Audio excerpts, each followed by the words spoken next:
ಆಕಾಶವಾಣಿ ವನಿತಾ ವಿಹಾರ.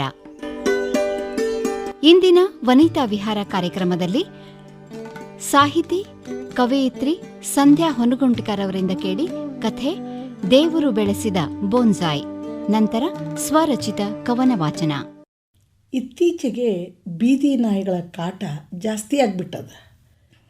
ರಾತ್ರಿಯೆಲ್ಲ ಬೀದಿಯೊಳಗೆ ಒದರಿ ನಿದ್ದೆಗೆಡಿಸ್ತಾವ. ಅಲ್ಲದೆ ಮನೆ ಹೊಕ್ಕು ವರಂಡಾದಾಗಿನ ಚಪ್ಪಲಿನೂ ಎಳ್ಕೊಂಡು ಹೋಗ್ಬಿಡ್ತಾವ. ಮೊನ್ನೆಂತೂ ಹಾಲಿನ ಪ್ಯಾಕೆಟ್ ಎಲ್ಲ ಹರಿದು ವರಂಡ ಎಲ್ಲ ಗಲೀಜು ಮಾಡಿದ್ವು. ಹಾಗಾಗಿ ನಾಗರಾಜನಿಗೆ ಹಾಲು ಇಟ್ಟ ಮೇಲೆ ಬೆಲ್ ಮಾಡಲಿಕ್ಕೆ ಹೇಳಿದ್ಲು ವಿದ್ಯಾ. ಈ ದಿನ ಜಲ್ದಿನೇ ಎದ್ದಿದ್ರೂ ಎದ್ದರ ಮಾಡೋದೇನದ ಅಂತ ಸುಮ್ಮನೆ ಸಕ್ರೆ ನಿದ್ದಿಗೆ ಪ್ರಯತ್ನಿಸ್ತಿದ್ಲು. ಆದ್ರೆ ಗಿರೀಶ್ ಇಲ್ಲದೇ ಇದ್ದಾಗ, ಅದು ಇವತ್ತು ಮದುವೆ ದಿನ ಬೇರೆ, ಸಕ್ರೆ ಬೆಲ್ಲ ಎಲ್ಲಿದ್ದೀತು? ಬೆಲ್ಲ ಆಗೋದನ್ನೇ ಕಾಯ್ತಿದ್ದವಳು ಅದರ ಸದ್ದಿಗೆ ಬಾಗಿಲು ತೆಗೆದು ಹಾಲಿನ ಪ್ಯಾಕೆಟ್ ತೆಗೆದುಕೊಳ್ಳುತ್ತಿದ್ದಂಗೆ ಪ್ರದೀಪ ಪ್ರತ್ಯಕ್ಷನಾಗಿ ಹಲ್ಲು ಕಿರಿಯುತ್ತಾ ನಿಂತಿದ್ದ. ಇದೇನೋ ಮುಂಜಾನೆ ಬಂದಿದ್ದೀ? ಬಾ ನನಗೂ ಚಹಾ ಕುಡಿಲಿಕ್ಕೆ ಕಂಪ್ನಿ ಆಯ್ತು ನೋಡು ಎಂದಾಗ, ಹ್ಯಾಪಿ ವೆಡ್ಡಿಂಗ್ ಎನಿವರ್ಸರಿ ಆದ್ಯಾ ಎಂದು ಅವಳ ಕೈ ಹಿಡಿದು ಶೇಕ್ ಹ್ಯಾಂಡ್ ಮಾಡಿದ.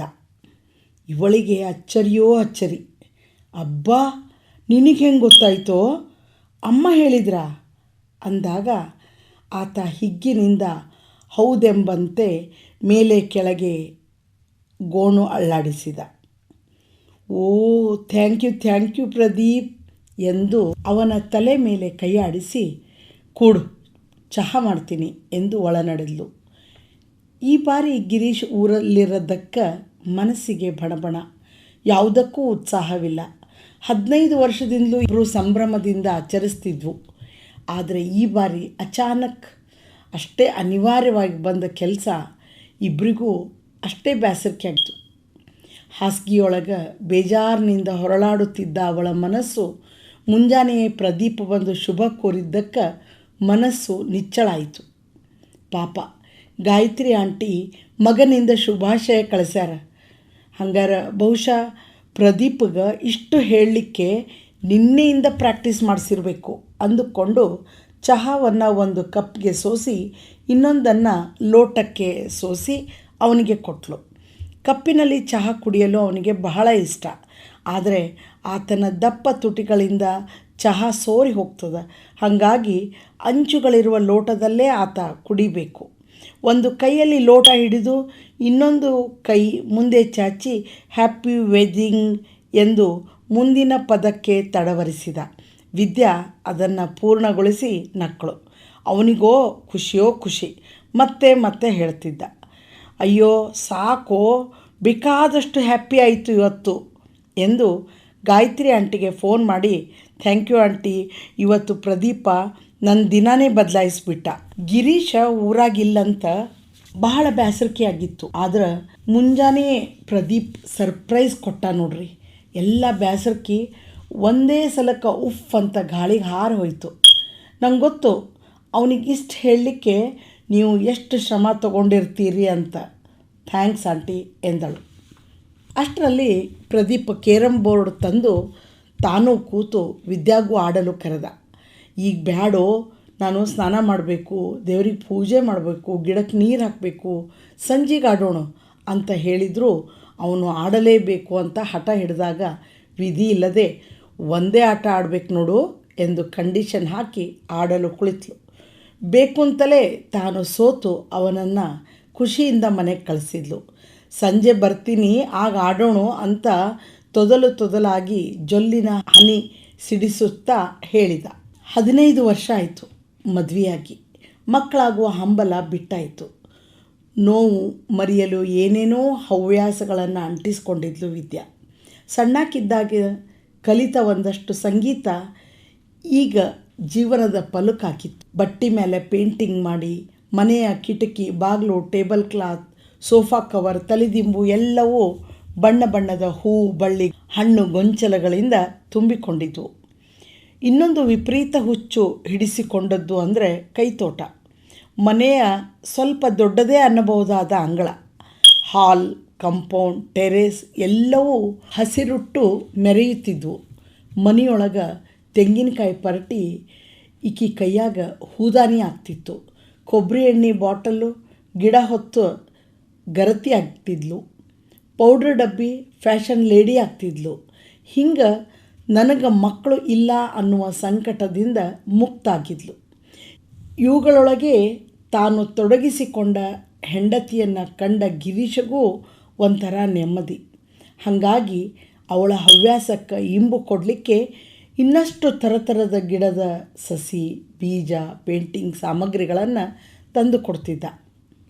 ಅಂಗಳದ ಯಾವುದೋ ಗಿಡದಾಗ ಹೂ ಬಿಟ್ರೆ ಎಂಥ ಖುಷಿ ಇಬ್ಬರಿಗೂ. ವಿದ್ಯಾಗ ಬೋನ್ಸಾಯಿ ಗಿಡಗಳು ಅಂದ್ರೆ ಅದೇನೋ ಪ್ರೀತಿ. ಅಂಗಳದ ಒಂದಷ್ಟು ಹೆಚ್ಚಿನ ಜಾಗವನ್ನು ಬೋನ್ಸಾಯಿ ಗಿಡದ ಪಾಟ್ಗಳಿಗೆ ಮೀಸಲಾಗಿಟ್ಟಿದ್ಲು.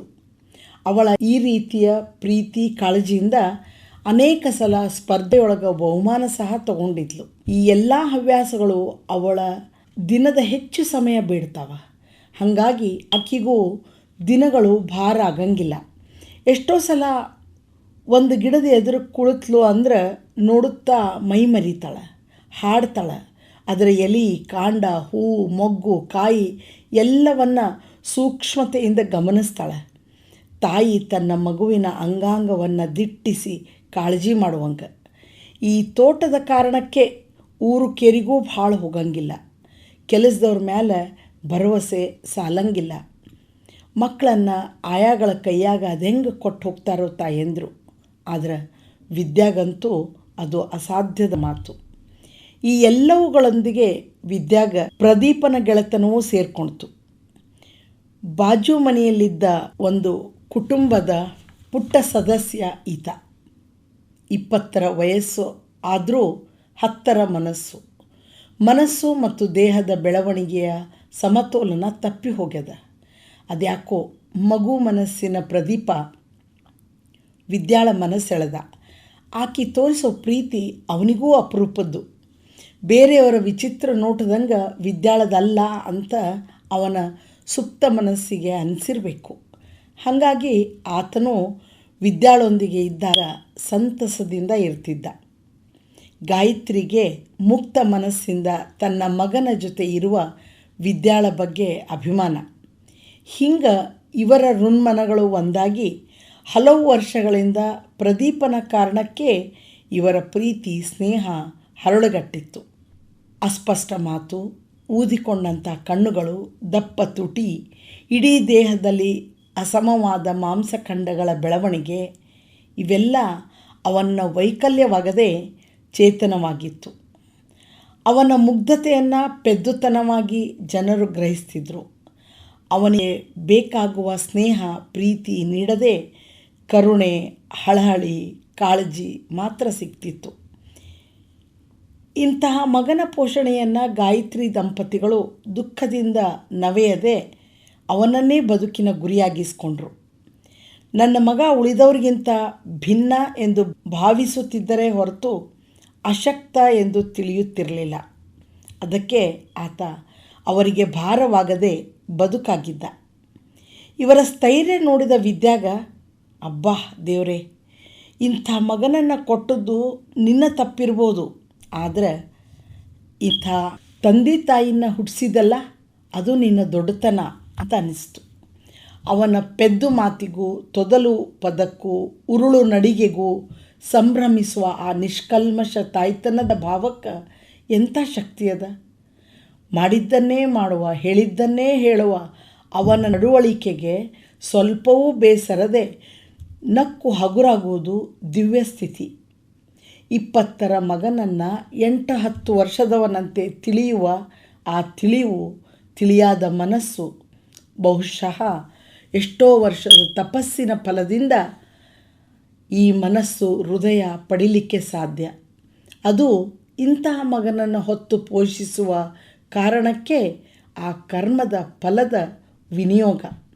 ಈ ಎಲ್ಲವನ್ನು ಯೋಚಿಸುವ ವಿದ್ಯಾಗ ಇಂಥ ಮಗ ನನಗೂ ಹುಟ್ಟಿದ್ರೆ ನಾನು ಆ ಭಾಗ್ಯ ದಕ್ಕಿಸಿಕೊಳ್ಳುತ್ತಿದ್ದೇನಲ್ಲ ಅಂತ ಅನ್ನಿಸಿ ತಕ್ಷಣ ತಾನು ಬೆಳೆಸಿದ ಬೋನ್ಸಾಯಿಗಳನ್ನು ನೋಡುತ್ತಾ ಮಂದಹಾಸ ಸೂಸಿದಳು. ನೀ ಕೊಡ್ಲಿಕ್ಕೆ ಏನಾಯಿತು, ನಾನು ಪಡ್ಕೊಂಡೀನಿ ಎಂದು ಹೆಮ್ಮೆಯಿಂದ ಹೇಳಿಕೊಳ್ಳುತ್ತಿದ್ಲು. ಇಂಥ ಮಗನನ್ನು ಪಡೆಯುವ ಇವಳ ಹಂಬಲ ಸ್ವಲ್ಪ ವಿಚಿತ್ರವಾದರೂ ನಿಜವೇ.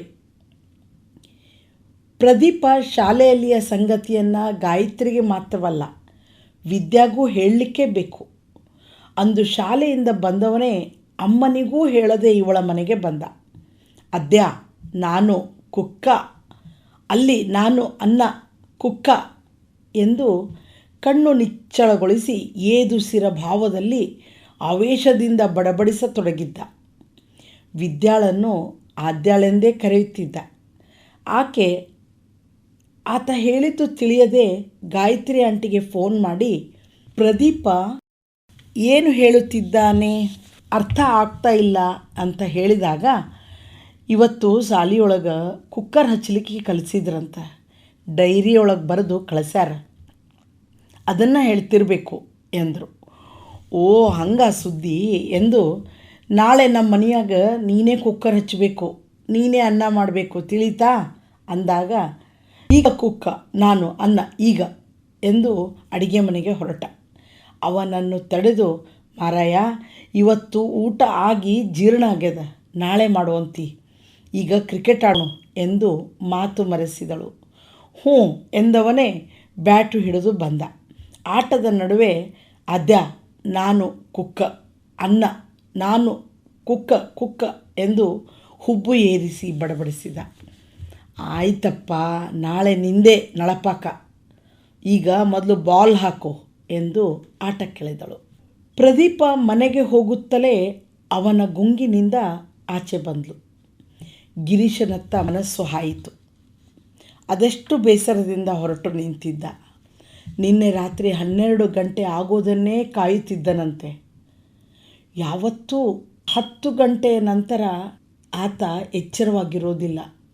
ಹಾಗಾಗಿ ಬೆಳಗ್ಗೆ ಮಾತಾಡಿದ್ರಾಯಿತು ಎಂದು ವಿದ್ಯಾ ಮಲಗಿಬಿಟ್ಟಿದ್ಲು. ಗಾಢ ನಿದ್ದೆಯಲ್ಲಿದ್ದವಳಿಗೆ 2-3 ಬಾರಿ ಕರೆ ಬಂದರೂ ಕೇಳಿಸಿರಲಿಲ್ಲ. ಒಂದೊಮ್ಮೆ ಆ ಕರೆಗೆ ಓಗೊಟ್ಟಾಗ ಸಮಯ ನೋಡಿ, ಮಧ್ಯರಾತ್ರಿ ಯಾಕೆ ಫೋನ್ ಮಾಡ್ದಾಯ್ತಾ ಅಂತ ದಡಬರಾಯಿಸಿ, ಗಿರಿ ಯಾಕೆ ಇಷ್ಟೊತ್ತಿನೊಳಗೆ ಫೋನ್ ಮಾಡಿದಿ, ಏನಾಯಿತು, ಆರಾಮಿದ್ದೀಲ್ಲ ಎಂದು ಒಂದೇ ಸಮ ಗಾಬರಿಯಿಂದ ಕೇಳಿದ್ಲು. ಏ ವಿದ್ದು, ಏನಾಗಿಲ್ಲ, ನಿದ್ದೆಯೊಳಗಿದ್ಯಾ, ಆರಾಮಾಗಿದ್ದೀನಿ, ಸುಮ್ಮನೆ ಫೋನ್ ಮಾಡಿದೆ ಎಂದ. ಈಗ ಸ್ವಲ್ಪ ತಿಳಿಯಾಗಿದ್ದವಳು, ನೀ ಹೀಗೆಲ್ಲ ತಡರಾತ್ರಿ ಮಾತಾಡೋದೇ ಇಲ್ಲ, ಏನಾಗ್ಯದ ಖರೆ ಹೇಳು ಅಂತ ಅಳುವುದನಿಯಲ್ಲಿ ಕೇಳಿದ್ಲು. ಅಯ್ಯೋ ಮಾರೈತಿ, ಏನೂ ಆಗಿಲ್ಲ, ಇವತ್ತು ಮ್ಯಾರೇಜ್ ಡೇ ಅಲ್ಲೇನೋ, ಅದಕ್ಕೆ ವಿಶ್ ಮಾಡೋಣ ಅಂದ್ಕೊಂಡೆ ಎಂದು ದೀರ್ಘ ಚುಂಬನ ನೀಡಿದ. ವಿದ್ಯಾ ಪೆಚ್ಚುತನದಿಂದ, ನಾನೊಂದು ಏನೋ ತಿಳ್ಕೊಂಡೆ, ಸಾರಿ, ಐ ಲವ್ ಯು ಎಂದು ಮರಳಿ ಮುತ್ತು ನೀಡಿದಳು. ಅದೆಷ್ಟು ಹೊತ್ತು ಇಬ್ಬರೂ ಮಾತಲ್ಲೇ ಮುದ್ದಾಡಿದರು. ಆ ಕ್ಷಣವನ್ನು ನೆನಪಿಸಿಕೊಳ್ಳುತ್ತಾ ತುಟಿಯಲ್ಲಿ ಹೂನಗೆ ಇಟ್ಟುಕೊಂಡೇ ಸ್ನಾನಕ್ಕೆ ನಡೆದಳು. ಮಧ್ಯಾಹ್ನ ತನ್ನ ಪುಟ್ಟ ಕೈತೋಟದ ಆರೈಕೆಯಲ್ಲಿದ್ದ ವಿದ್ಯಾಳ ಮನಸ್ಸು ಬೋನ್ಸಾಯಿ ಸಪೋಟದತ್ತ ಹೋಯಿತು. ಕಳೆದ ಆ್ಯನಿವರ್ಸರಿಗೆ ಗಿರೀಶ್ ಕೊಟ್ಟ ಉಡುಗೊರೆ ಅದು. ಅದರತ್ತ ಸಾಗಿದವಳೇ ಅದನ್ನು ನೇವರಿಸುತ್ತಾ ಕಣ್ಣಿಂದ ಮುದ್ದಿಸತೊಡಗಿದಳು. ಮೌನದೊಳಗೆ ಸಂಭಾಷಿಸಿದಳು. ಮನೆಗೆ ಬಂದ 1 ವರ್ಷದ ಗೆಳತಿಯವಳು ಎಂದುಕೊಳ್ಳುತ್ತಾ ಆ ಕುಂಡದ ಕೆಳಗೆ ಹರಡಿದ್ದ ಮಣ್ಣನ್ನು ತೆಗೆದು ಸ್ವಚ್ಛಗೊಳಿಸಿದ್ಲು. 1-2 ಒಣಗಿದ ಎಲೆ ತೆಗೆದು ಜೊತೆಗಿದ್ದ ಕಳೆಗಸ ಕಿತ್ತಿ ಮಣ್ಣಿಗೆ ಎರೆಹುಳುವಿನ ಗೊಬ್ಬರ ಕಲಿಸಿ ನೀರು ಚಿಮುಕಿಸಿದಾಗ ಎಳೆಯ ಕರುವಿನಂತೆ ಕಳಕಳೆಯಾಗಿ ಬೋನ್ಸಾಯಿ ನಳನಳಿಸತೊಡಗಿತ್ತು. ಪ್ರದೀಪನು ಬೋನ್ಸಾಯಿನಂತೆ ಎಲ್ಲೆಲ್ಲೋ ಬೆಳೆಯುವ ಬೊಡ್ಡೆಯಂತೆ, ಎಷ್ಟು ವರ್ಷವಾದರೂ ಪುಟ್ಟ ಮಗುವಿನಂತೆ. ನಾವು ಭೂಮಿಯಲ್ಲಿ ಸೊಂಪಾಗಿ ಬೆಳೆಯುವ ಗಿಡಗಳನ್ನು ಕುಂಡದಲ್ಲಿಟ್ಟು ರೆಂಬೆ ಕೊಂಬೆ ಕತ್ತರಿಸಿ ಬೆಳೆದರೂ ಬೆಳೆಯದಂತೆ ಮಾಡಿ ಇದೊಂದು ಕಲೆಯಾಗಿಸಿಕೊಂಡಂತೆ ದೇವರೂ ತನ್ನ ಸೃಷ್ಟಿಕ್ರಿಯೆಯಲ್ಲಿ ಪ್ರದೀಪನಂತಹ ಬೋನ್ಸಾಯನ್ನು ನಿರ್ಮಿಸುತ್ತಾನೋ ಏನೋ.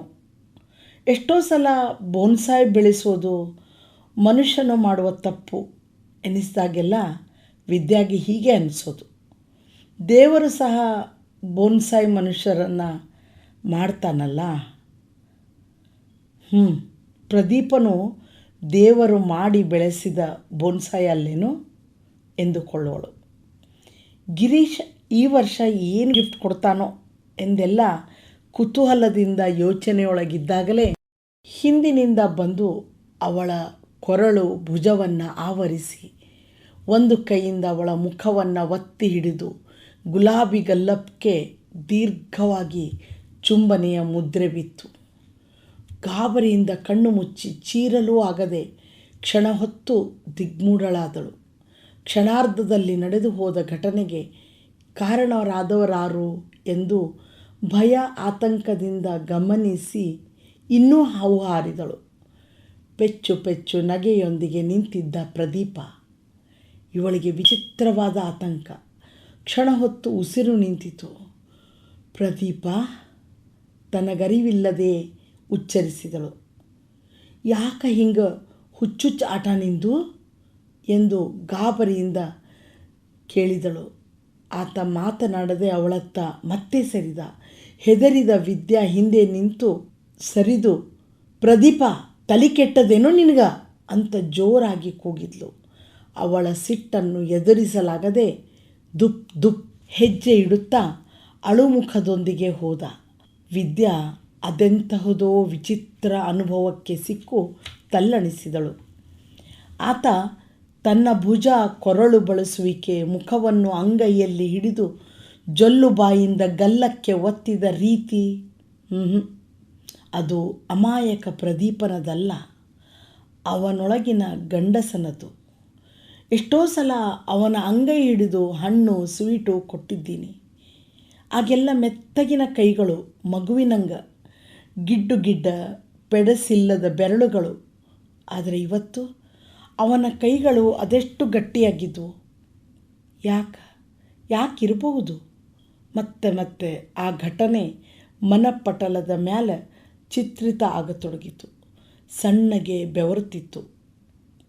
ಗಾಯತ್ರಿ ಆಂಟಿಗೂ ಯಾವತ್ತಾದರೂ ಹಿಂಗೆ ಮಾಡಿರ್ತಾನೇನು? ಇಲ್ಲ. ಅವನ ಎಲ್ಲ ಕ್ರಿಯೆ ಪ್ರತಿಕ್ರಿಯೆಗಳನ್ನು ನನ್ನ ಜೊತೆ ಮುಕ್ತವಾಗಿ ಚರ್ಚೆ ಮಾಡ್ತಾರೆ. ಹಂಗಿದ್ರೆ ಗಾಯತ್ರಿ ಆಂಟಿ ಹೇಳದೇ ಇರ್ತಿರಲಿಲ್ಲ. ಅಥವಾ ನನ್ನ ಜೊತೆಗೇ ಅವನಿಗೆ ಈ ಭಾವ ಬಂದಿರಬೇಕಾ? ಅಕಸ್ಮಾತ್ ಆತ ಇನ್ನಷ್ಟು ಮುಂದುವರಿತಿದ್ನಾ? ಇದನ್ನು ಗಾಯತ್ರಿ ಆಂಟಿಗೆ ಹೇಳಿದರೆ ಅವರಿಗೆ ಬೇಜಾರಾಗ್ಬೋದು, ನನ್ನ ಬಗ್ಗೆ ಸಿಟ್ಟೂ ಬರ್ಬೋದು. ಯಾಕಂದ್ರೆ ಅವರು ಅವನ ಈ ಭಾವ, ಈ ಮುಖ ನೋಡಿರ್ಲಿಕ್ಕಿಲ್ಲ. ಹೇಳೋದು ಬೇಡ, ಅವ್ರು ನಂಬೋದೇ ಇಲ್ಲ. ಅದು ಹೆಂಗೆ ನಂಬುತ್ತಾರೆ? ಗೊಂದಲದ ಗೂಡಾಗಿದ್ದ ಮನಸ್ಸು ತಹಬಂದಿಗೆ ಬರದ ವಿದ್ಯಾ 2-3 ದಿನ ಮನೆ ಹೊರಗೆ ಕಾಲ ಕಳೆದ್ಲು. ಪ್ರದೀಪನು ಮನೆಯಲ್ಲಿ ಉಳಿದ ಸಮಯಕ್ಕೆ ಬಂದಿರಲಿಲ್ಲ. ಬಂದರೆ ಅವನನ್ನು ಹೆಂಗೆ ಎದುರಿಸೋದು, ಅವನ ಜೊತೆ ಹೆಂಗೆ ವ್ಯವಹರಿಸೋದು? ಮೊದಲಂಗೆ ಇದ್ಬಿಡೋದಾ ಅಥವಾ ಸ್ಟ್ರಿಕ್ಟಾಗಿರಬೇಕಾ? ಅವನ ಸಹವಾಸ, ಸ್ನೇಹ ಒಮ್ಮಿಂದೊಮ್ಮೆ ಬಿಟ್ಟರೆ ಗಂಡ, ಗಾಯತ್ರಿ ಆಂಟಿ ಮತ್ತೆಲ್ರಿಗೂ ವಿಚಿತ್ರ ಅನ್ನಿಸ್ಬೋದು. ಏನು ಮಾಡಬೇಕು ಎಂಬ ತೊಳಲಾಟದಲ್ಲಿದ್ದ ವಿದ್ಯಾಗೆ ಪ್ರದೀಪನ ಆ ದಿನದ ನಡವಳಿಕೆ ನೆನಪಾಗಿ ಇರಿಸು ಮುರುಸಾಗ್ತಿತ್ತು. ಅದೊಂದು ದಿನ ತನ್ನ ಪುಟ್ಟ ತೋಟದಲ್ಲಿದ್ದಾಗ ಸಪೋಟ ಬೋನ್ಸಾಯ್ ಗಿಡದಲ್ಲಿ ಪುಟ್ಟ ಹಣ್ಣಿನ ಮಿಡಿ ಮೂಡಿತ್ತು. ಅದನ್ನು ಆನಂದಿಸುವ ಸೂಕ್ಷ್ಮತೆ ಮಾಯವಾಗಿ ಅದು ಭಯದ ಗುಳ್ಳೆಯಂತೆ ಅವಳಿಗೆ ಕಾಣತೊಡಗಿತು. ಗಿರೀಶ್ ಬಂದ ಕೂಡಲೇ ಅವಳನ್ನು ಗಟ್ಟಿಯಾಗಿ ತಬ್ಬಿಕೊಂಡ. ಮತ್ತೊಮ್ಮೆ ವಿಶ್ ಮಾಡಿದ.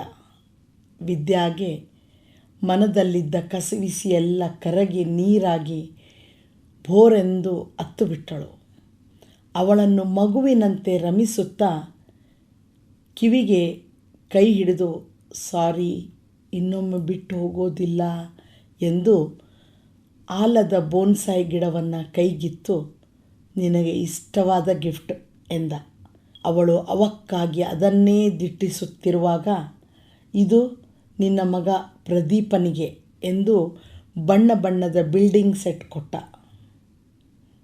ಮಗ ಈಗ ದೊಡ್ಡವನಾಗ್ಯಾನ, ಈ ಆಟಿಕೆ ಬೇಕಾಗಿಲ್ಲ ಅವರಿಗೆ ಅಂತ ಆಕೆ ತನ್ನೊಳಗೆ ಹೇಳಿಕೊಂಡದ್ದು ಗಿರೀಶ್ಗೆ ಹೆಂಗೆ ಕೇಳಿಸ್ಲಿಕ್ಕೆ ಸಾಧ್ಯದ? ಕವಿತೆಯ ಶೀರ್ಷಿಕೆ ವಿಚಿತ್ರ ಆದರೂ ನಿಜ. ಬದುಕಿನ ಕ್ಯಾಲೆಂಡರ್ನಲ್ಲಿ ಈ ದಿನ ಕಾಟು ಹಾಕಿದರೂ 24 ತಾಸು ಕಳೆಯಲೇಬೇಕಾದದ್ದು ವಿಚಿತ್ರ.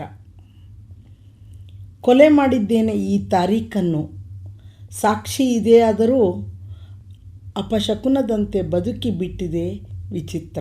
ಆ ಕ್ಷಣದ ನೆನಪು ರಕ್ತ ಬೀಜಾಸುರನಂತೆ ಹಳೆಯದಾದರೂ ಕೊಳೆಯದೆಯೂ ಇರುವುದು ವಿಚಿತ್ರ. ಕಂಬನಿಗೆ ಬಂದೀಖಾನೆಯಿಂದ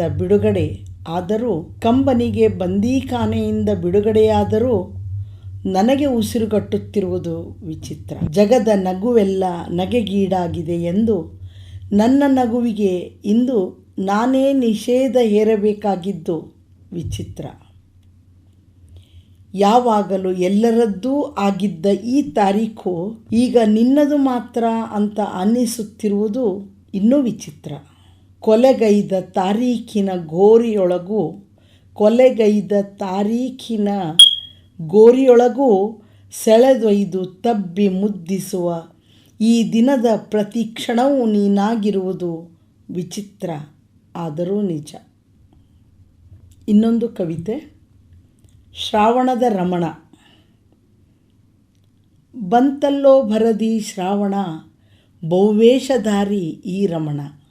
ಬಂತಲ್ಲೋ ಭರದಿ ಶ್ರಾವಣ, ಬಹುವೇಷಧಾರಿ ಈ ರಮಣ. ಬಯಲ ನಾಡಿಗಿ ತೊಗರಿ ಬೀಡಿಗಿ, ಬಿರು ಬಿಸಿಲು ಕಡೆದು ಕೆರೆ ಕಟ್ಟಿ ಒಡೆದು. ಬಯಲ ನಾಡಿಗಿ ತೊಗರಿ ಬೀಡಿಗಿ, ಬಿರು ಬಿಸಿಲು ಕಡೆದು ಕೆರೆ ಕಟ್ಟಿ ಒಡೆದು. ಊರ ತೊಳೆದು ಬರವೆಲ್ಲ ಕಳೆದು, ದಿಬ್ಬಗಳ ಸಿಂಗರಿಸಿ ಹಬ್ಬಗಳ ಕಳೆ ಕಟ್ಟಿ. ಬಂತಲ್ಲೋ ಭರದಿ ಶ್ರಾವಣ, ಬಹುವೇಷಧಾರಿ ಈ ರಮಣ. ಎದೆಯ ಧಗಿಯೆಲ್ಲ ಮಗಿಮಳಿ ನುಂಗಿ, ಗಿರಿನಗರ ಪುರವೆಲ್ಲ ತಿಳಿಮಗುವಾಗಿ. ನೊಗವೇರಿ ತನ್ನ ಕಾಯಕದ ಹೆಗಲಿಗೆ, ಉಸಿರೆಲ್ಲ ಬಸಿಬಸಿದು ಹಸಿರ ಹೆಣಿಗೆ. ಬಸವಂಗ ಬಾಸಿಂಗ ನಾಗಪ್ಪಗೆಡೆ ಮಾಡಿ, ಕನಕಗೊಲಿದವ ನಾಡಿ ಬೆನಕಂಗ ಬಾಗಿ. ಬಂದಾನು ಜೋಕ್ಯ ತಂದಾನು ಭಾಗ್ಯ, ಸೀಗೀಗಿ ಸಿರಿಯಾಡಿ ಮೊರತುಂಬಿ ತೆನಿಯಾಡಿ. ಬಂತಲ್ಲೋ ಭರದಿ ಶ್ರಾವಣ, ಬಹುವೇಷಧಾರಿ ಈ ರಮಣ. ಭೂತಾಯಿ ಮೈದೊಳೆದು ನಗಿನತ್ತು ಹೊಳೆದು, ರಸವಂತಿ ನಮ್ಮವ್ವ ಮೊಲೆಹಾಲ ಹರಿದು. ವರುಸದ ಫಸಲಿಗೆ ಹರುಷಾದ ಬುನಾದಿ, ಕಟ್ಟಿಟ್ಟ ಬುತ್ತಿ ಹದವುಳ್ಳ ಎದಿಯಾಗ. ವರುಸದ ಫಸಲಿಗೆ ಹರುಸಾದ ಬುನಾದಿ, ಕಟ್ಟಿಟ್ಟ ಬುತ್ತಿ ಹದವುಳ್ಳ ಎದಿಯಾಗ. ಬಂತಲ್ಲೋ ಭರದಿ ಶ್ರಾವಣ, ಬಹುವೇಷಧಾರಿ ಈ ರಮಣ. ಇದುವರೆಗೆ ಸಾಹಿತಿ ಕವಯಿತ್ರಿ ಸಂಧ್ಯಾ ಹೊನಗುಂಟಿಕರವರಿಂದ ಕಥೆ ದೇವರು ಬೆಳೆಸಿದ ಬೋನ್ಸಾಯ್ ಮತ್ತು ಸ್ವರಚಿತ ಕವನ ವಾಚನ ಕೇಳಿದಿರಿ. ರಾಜ್ಯವ್ಯಾಪಿ ಪ್ರಸಾರವಾದ ಈ ಕಾರ್ಯಕ್ರಮ ಆಕಾಶವಾಣಿ ಕಲಬುರಗಿ ಕೇಂದ್ರದ ಕೊಡುಗೆ.